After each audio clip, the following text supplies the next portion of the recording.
Donald Trump and the rest of his legal team were in another New York courtroom today, this one in federal appellate court, arguing to overturn his E. Jean Carroll sexual abuse verdict. For nearly half an hour this morning, Trump sat less than 20 feet away from Carroll as a panel of federal appellate judges heard arguments on why they should overturn the jury's decision.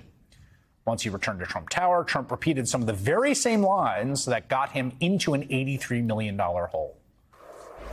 But this case involved a woman who wrote a book, and I guess she said something in the book. That's when I first heard about it. I first heard about it in the White House. And, of course, I denied the story because it's not true. I have no idea who the woman is, and I never met her. As far as I know, I never met her. I never touched her. I would have had no interest in meeting her in any way, shape, or form. There was never a claim. There was never a police report. There was never anything mentioned. There was never publicity 30 or 40 years ago, whenever it took place.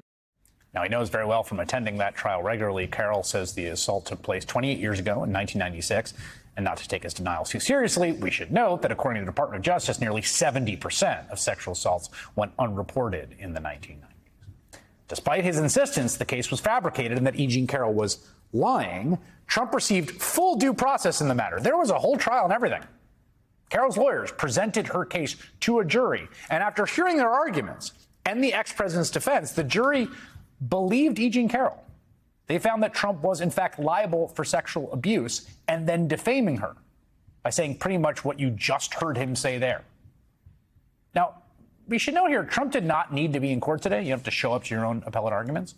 Could have just let his lawyers handle it. Instead, he chose to be in the courtroom and to put on a spectacle, flanked by lawyers in front of American flags, spending nearly an hour defaming E. Jean Carroll, the woman a jury says he sexually abused. She says he raped her in a dressing room in Bergdorf Goodman.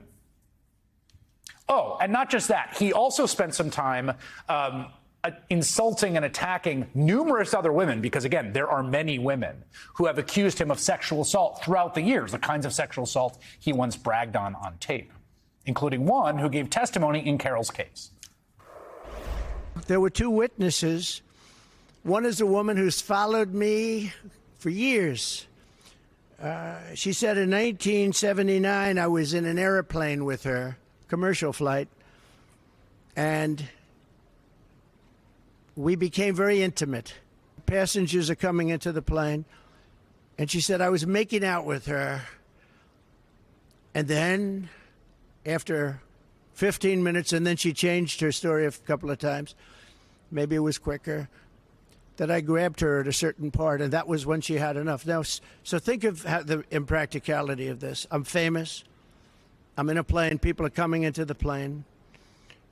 And I'm looking at a woman, and I grab her, and I start kissing her and making out with her. What are the chances of that happening? What are the chances? And frankly, I know you're going to say it's a terrible thing to say, but it couldn't have happened. It didn't happen. And she would not have been the chosen one. She would not have been the chosen one. Just to be clear, when he says the chosen one, he means the person that I would choose to sexually assault. That's what he means by chosen one. She wouldn't have been the person I chose to sexually assault. Of all the various defenses he's thrown out there, that last one there, which you can see his lawyers visibly react to, which he has spouted before about Carroll and other women, is the most telling, that these women, victims of alleged sexual assault, are just not hot enough for him to rape.